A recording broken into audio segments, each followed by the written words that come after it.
예수께서는 사람들이 화평의 기별을 거절하는 것을 보고 마음이 심히 아프셨다. 회당에서 예수께서는 당신이 세우려고 오셨던 나라와 사단에게 포로된 자를 자유하게 하기 위한 당신의 사명에 대하여 말씀하셨다. 예수의 말씀은 공포에 찔린 비명으로 말미암아 중단되었다. 어떤 광인이 사람들 가운데서 뛰쳐나오면서 아, 나사렛 예수여, 우리가 당신과 무슨 상관이 있나이까?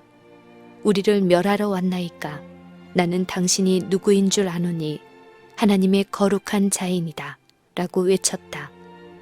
모든 사람들은 이제 혼란과 경악 속에 빠졌다. 사람들의 주의가 그리스도에게로 돌아섰으며 그분의 말씀은 유의되지 않았다. 이것이 사단이 그의 희생자를 회당으로 인도한 목적이었다. 그러나 예수께서는 사귀를 책망하시고 이렇게 말씀하셨다. 잠잠하고 그 사람에게서 나오라 하시니 귀신이 그 사람을 무리 중에 넘어뜨리고 나오되 그 사람은 상하지 아니한지라. 이 처참한 고난자의 마음은 사단에 의해 어두워졌으나 구주의 임재 앞에서 한 줄기의 빛이 암흑을 꿰뚫었다. 사단의 지배에서 벗어나 자유를 갈망하는 마음이 그에게 일어났다. 그러나 귀신이 그리스도의 능력에 저항하였다. 그 사람이 예수께 도움을 호소하려고 할 때 악한 영이 그의 입에 말을 넣어 주었다. 그는 공포의 괴로움 가운데서 소리를 질렀다. 귀신 들린 사람은 자기를 자유케 하실 수 있는 분 앞에 있다는 것을 얼마간 알고 있었다. 그러나 그가 그 위대하신 손을 붙잡을 수 있는 범위 내에 들어가려고 힘쓸 때 또 하나의 다른 의지가 그를 붙들어서 다른 말이 입 밖으로 튀어나왔다. 사단의 능력과 자유를 구하는 그의 욕망 사이의 투쟁은 처절했다. 광야의 시험에서 사단을 정복하신 그분께서 당신의 원수와 다시 대면하게 되셨다. 마귀는 그의 희생자를 계속 지배하기 위해 온갖 능력을 다 발휘하였다. 여기에서 패퇴하는 것은 예수님에게 승리를 안겨주는 것이 될 것이었다. 고통을 당한 그 사람은 그의 인격을 파멸시켜온 그 원수와의 투쟁에서 목숨을 잃을 것만 같았다. 그러나 구주께서 위엄을 가지고 말씀하심으로 그 포로된 자를 자유하게 하셨다. 귀신 들렸던 그 사람은 놀라워하는 사람들 앞에 평정으로 돌아간 자유를 가지고 행복스럽게 서 있었다. 심지어 마귀까지 구주의 하늘의 능력에 대하여 증언하였다. 그 사람은 자기가 구원받은 것에 대하여 하나님을 찬송하였다. 바로 조금 전까지 광증으로 번쩍거리던 눈이 이제는 지성적인 광채로 밝아지고 감사의 눈물로 넘쳐 흘렀다. 백성들은 놀라서 말문이 막혔다. 말을 다시 하게 되자 그들은 피차가네 이는 어찌미뇨 권세 있는 새 교훈이로다 더러운 귀신들을 명한즉 순종하는도다 라고 말하였다. 이 사람을 그의 친구들에게는 두려운 모습이 되게 하고 자기 자신에게는 괴로움이 되게 한 그 재앙의 은밀한 원인은 그 자신의 생활 속에 있었다. 그는 죄의 향락에 빠져서 인생을 대환락으로 삼으려고 생각하였다. 그는 세상 사람들에게 공포의 대상이 되고 그의 가족에게 치욕을 안겨주게 되리라고는 꿈에도 생각지 않았다. 그는 자신의 생각을 천진한 어리석은 행위로 보낼 수 있다고 생각하였다. 그러나 한번 내리막길에 들어서자 그의 발은 급속히 타락의 길에 떨어졌다. 부절제와 천박한 행동이 그의 성품의 고상한 속성들을 왜곡시키고 사단이 그를 완전히 지배했다. 후회는 너무나 늦게 찾아왔다. 그가 자신의 잃어버린 인격을 되찾기 위하여 재물과 향락을 희생시키려고 하였을 때 그는 이미 악한 자의 소나기에서 무력하게 되어 있었다. 그는 자신을 원수의 땅에 두었으므로 사단이 그의 모든 능력들을 점령하여 버렸다. 시험하는 자는 그 사람을 많은 매력적인 것들로 유혹하였다. 그러나 일단 그 불행한 사람이 자신의 세력 아래 들어왔을 때 마귀는 그를 참혹하리만큼 잔인하게 취급했고 성난 가운데 끔찍스러운 재액을 안겨주었다. 악에 굴복하는 자는 모두 이와 같이 될 것이다. 그들의 초기의 생에 맛본 매혹적인 향락은 절망적인 흑암이나 영혼을 망치는 광증으로 끝을 맺게 된다. 광야에서 그리스도를 시험하고 가버나움의 광인을 사로잡았던 바로 그 악령이 불신하는 유대인들을 지배하였다.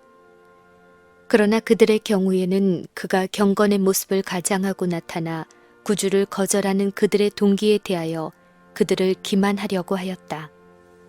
그들의 형편은 귀신 들린 자의 그것보다 더 희망이 없었다. 그 이유는 그들은 그리스도의 필요를 느끼지 않았으므로 사단의 세력 아래 단단히 붙잡혔기 때문이었다.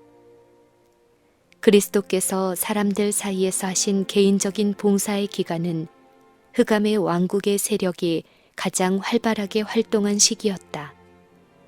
오랫동안 사단은 그의 악한 천사들과 함께 사람들의 육신과 심령을 지배하여 그들에게 죄와 고통을 가져오려고 힘써왔으며 그런 후에 그는 이 모든 불행의 책임을 하나님께 씌웠다.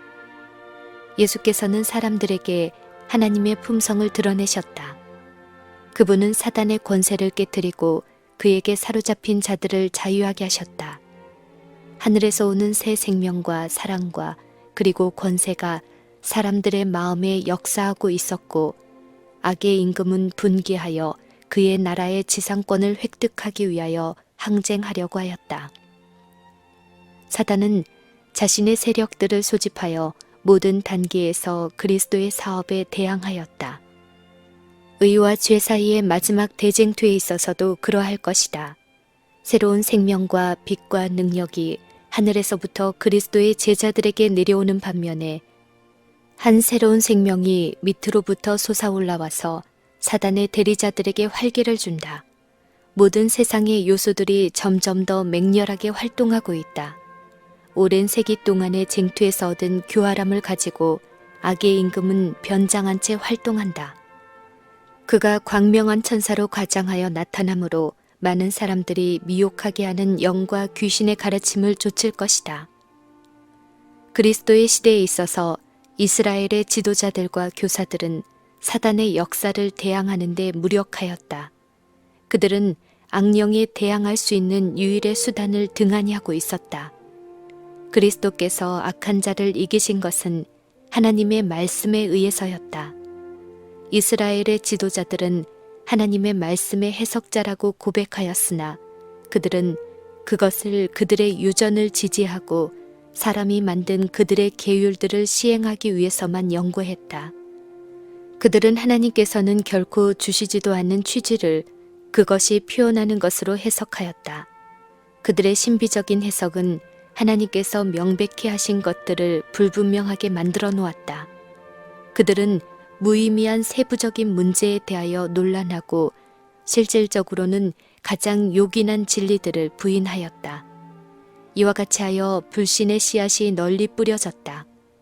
하나님의 말씀은 그 능력을 잃고 악령이 그들의 뜻대로 활동했다. 역사는 반복되고 있다.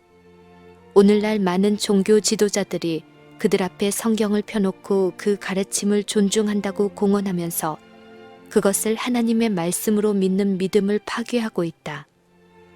그들은 그 말씀을 잘게 해부하여 그 간명한 진술보다 자신의 의견을 높이는 일에 바쁘다. 하나님의 말씀은 그들의 수중에서 그 갱생시키는 능력을 상실한다. 이것이 바로 불신이 횡행하고 죄악이 난무하는 이유이다. 사단은 성경에 대한 믿음을 손상시킨 다음 사람들이 다른 근원에서 빛과 능력을 찾도록 지도한다. 이와 같이 하여 그는 교묘하게 환심을 사는 것이다. 성경의 명료한 가르침과 하나님의 성령에 자각시키는 능력에서 돌아서는 자들은 마귀의 지배를 자초하고 있는 것이다.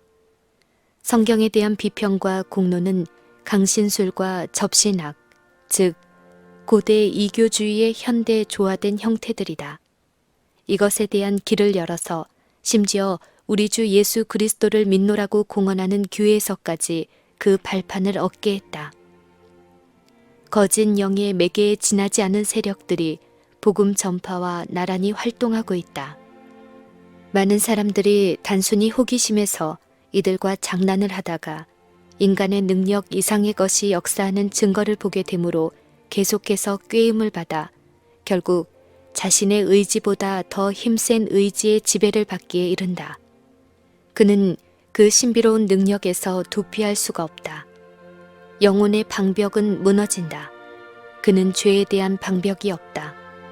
하나님의 말씀과 성령의 제지를 일단 거절하게 되면 그 누구도 자신이 얼마나 깊은 타락의 구렁에 빠질는지 알지 못한다. 은밀한 죄와 무서운 정욕이 가버나움의 광인과 같이 그를 무력한 포로로 사로잡을지도 모른다. 그러나 그의 형편은 희망이 없지는 않다. 우리가 사악한 자를 이기는 데 사용할 수 있는 방법은 그리스도께서 이기신 방법, 곧 말씀의 능력이다. 하나님께서는 우리의 동의가 없이는 우리 마음을 지배하지 않으신다. 그러나 우리가 그분의 뜻을 알고 행하기를 원한다면 진리를 알지니 진리가 너희를 자유케 하리라. 사람이 하나님의 뜻을 행하려 하면 이 교훈을 알리라. 라는 그 약속이 우리의 것이 된다. 이런 약속들을 믿음으로 말미암아 모든 사람이 오류의 함정과 죄의 지배에서 구원을 받을 수 있다. 각 사람은 어떤 권세가 자신을 지배하도록 할 것인지를 선택할 자유가 있다. 아무리 깊이 타락하고 죄악적인 사람일지라도 그리스도 안에서 구원을 발견할 수 있다. 귀신 들린 자는 기도 대신에 사단의 말만을 할 수 있을 뿐이었다. 그러나 그 마음속에 말없는 호소는 들렸다.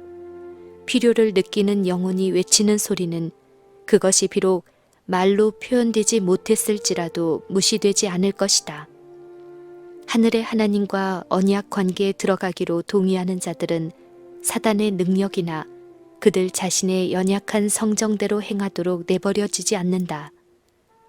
그들은 나의 힘을 의지하고 나와 화친하며 나로 더불어 화친할 것이니라 라는 구주의 초대를 받고 있다.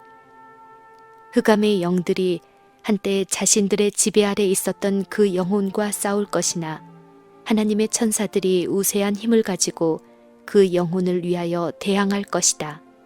주께서는 용사의 빼앗은 것을 어떻게 도로 빼앗으며 승리자에게 사로잡힌 자를 어떻게 건져낼 수 있으랴. 나 여호와가 이같이 말하노라. 용사의 포로도 빼앗을 것이요 강포자의 빼앗은 것도 건져낼 것이니 이는 내가 너를 대적하는 자를 대적하고 내 자녀를 구원할 것임이라 라고 말씀하신다. 회당에 있던 회중들이 놀라움으로 여전히 넋을 잃고 있을 때 예수께서는 잠시 쉬기 위하여 베드로의 집으로 물러가셨다. 그러나 여기에도 어두운 그림자가 드리워져 있었다. 베드로의 장모가 열병으로 앓아누워 있었다. 예수께서 질병을 꾸짖자 환자가 일어나서 주님과 그분의 제자들에게 수종들었다. 그리스도의 사업에 대한 소식은 가버나움 전역에 급속히 퍼졌다. 백성들은 랍비들을 두려워하여 안식일에는 감히 치료를 받기 위하여 나오지 못하였다. 그러나 태양이 지평선 아래로 사라지기가 무섭게 일대 소동이 일어났다. 가정에서, 가게에서, 시장에서 동네 주민들이 예수께서 쉬고 계시는 보잘것없는 집으로 밀려 들어왔다. 환자들은 들것에 실려서 지팡이에 의지해서 혹은 친구의 부축을 받으면서 허약하여 비틀거리면서 구주가 계신 곳으로 들어왔다. 여러 시간 동안 그들은 오고 갔다. 왜냐하면 그 누구도 이 치료자가 내일도 여전히 그들 가운데 계실지에 대해 알 수 없었기 때문이다. 가버나움은 이전에 이와 같은 날을 경험한 적이 없었다. 하늘은 승리의 소리와 구원의 함성으로 가득 찼다. 구주께서는 당신이 일깨워 주신 기쁨 가운데서 즐거워하셨다. 예수께서 당신에게 온 자들의 고통을 목격하실 때에 그분의 마음에 동정심이 일어났으며 당신의 능력으로 그들에게 건강과 행복을 회복시켜 주는 것을 기뻐하셨다. 예수께서는 마지막 환자를 치료하시기까지는 일을 쉬지 않으셨다. 군중이 물러간 것은 밤이 꽤 깊은 때였다. 정적이 시몬의 집에 내려앉았다. 긴 흥분의 날이 지나가고 예수께서는 잠자리에 드셨다. 그러나 동네가 아직도 잠들어 있을 때 구주께서는 새벽 오히려 미명에 일어나 나가 한적한 곳으로 가사 거기서 기도하셨다. 예수님의 지상생애의 나날은 이렇게 지나갔다. 그분은 가끔 제자들을 해산시켜서 그들의 가정을 방문하여 쉬게 하셨다. 그러나 그들이 그분을 그분의 활동에서 떠나도록 하려 할 때에는 이를 조용히 물리치셨다. 그분은 무지한 자들을 가르치며 앓는 자들을 고치며 눈먼 자들을 보게 하며 무리들을 먹이면서 종일 수고하다가 땅거미가 질 때나 혹은 이른 아침에 아버지와 교통하기 위하여 산의 성소를 향하여 길을 떠나셨다. 그분은 온 밤을 기도와 명상으로 보내다가 사람들 가운데서 일을 하기 위하여 먼동이 틀 때에 돌아오시는 일이 종종 있었다. 이른 아침에 베드로와 그의 동료들이 예수께 와서 가버나움 사람들이 벌써 그분을 찾고 있다고 말하였다. 제자들은 그리스도께서 이제까지 받으신 대접을 보고 심히 실망하였다. 예루살렘의 당국자들은 그분을 죽이려고 하였으며 심지어 그분의 고향 사람들까지도 그분의 생명을 빼앗으려고 하였다. 그러나 가버나움에서는 열광적인 기쁨으로 환영을 받았으므로 제자들의 희망은 다시 불타올랐다. 자유를 사랑하는 갈릴리 사람들 가운데서 새 왕국의 지지자들이 발견될지도 모를 일이었다. 그러나 그들은 놀랍게도 그리스도께서 내가 다른 동네에서도 하나님의 나라 복음을 전하여야 하리니 나는 이 일로 보내심을 입었노라 라고 말씀하시는 것을 들었다. 그 당시 가버나움을 휩쓸던 흥분 가운데서 그분의 사명의 목적이 상실될 우려가 있었다. 예수께서는 단지 이적을 행하는 자나 육체적인 질병을 치유하는 자로서 사람의 이목을 당신에게 이끄는 것으로 만족하지 않으셨다. 예수께서는 사람들을 그들의 구주로서의 당신에게로 이끌려고 하셨다. 사람들은 예수께서 세상적인 국가를 세우려고 왕으로서 오셨다는 것을 믿으려고 열망하는 동안 그분은 그들의 마음을 세상적인 것에서 영적인 것으로 돌리기를 원하셨다. 세속적인 성공만으로는 그분의 사업에 방해가 될 것이었다. 그리고 부주의한 군중의 경탄은 그분의 정신에 거슬렸다. 그분의 생애에는 자기 주장이 섞여 있지 않았다. 세상이 지위나 부나 재능에 표시하는 존경은 인자와는 관계가 없었다. 예수께서는 사람들이 충성과 존경을 얻으려고 사용하는 방법을 결코 사용하지 않으셨다. 그분이 탄생하기 여러 세기 전에 그분에 대하여 이렇게 예언되었다. 그는 외치지 아니하며 목소리를 높이지 아니하며 그 소리로 거리에 들리게 아니하며 상한 갈대를 꺾지 아니하며 꺼져가는 등불을 끄지 아니하고 진리로 공의를 베풀 것이며 그는 쇠하지 아니하며 낙담하지 아니하고 세상에 공의를 세우기에 이르리라. 바리새인들은 그들의 철저한 의식 존중주의와 그들의 예배 및 자선 행위의 과실을 통하여 영예를 얻으려고 하였다. 그들은 신앙을 토론의 주제로 삼음으로 종교에 대한 자신들의 열성을 입증하였다. 반대파들 간의 논쟁은 언성이 높고 시간이 길었으며 거리에서 유식한 율법 박사들의 성난 논쟁의 소리를 듣는 것은 보기 드문 일이 아니었다. 예수님의 생애는 이런 모든 것과는 뚜렷이 대조되었다. 그분의 생애에서는 소란한 논쟁이나 가식적인 예배나 칭찬을 얻으려는 행위 등을 결코 목격할 수 없었다. 그리스도는 하나님 안에 감추어졌으며 하나님은 당신의 아들의 품성 가운데 드러나셨다. 예수께서는 사람들의 마음을 이 계시로 향하게 하고 그들의 경의가 이 계시에 표해지기를 바라셨다. 의의 태양은 찬란하게 세상에 나타나서 그분의 영광으로 감각들을 현혹시키지 않으셨다. 그리스도에 대하여 그의 나오심은 새벽빛같이 일정하니 라고 기록되었다. 일광은 조용하고 부드럽게 땅을 비추면서 어두움의 그림자를 흩어버리고 세상을 활기 있게 만든다. 그와 같이 의의 태양은 치료하는 광선을 가지고 떠오른다.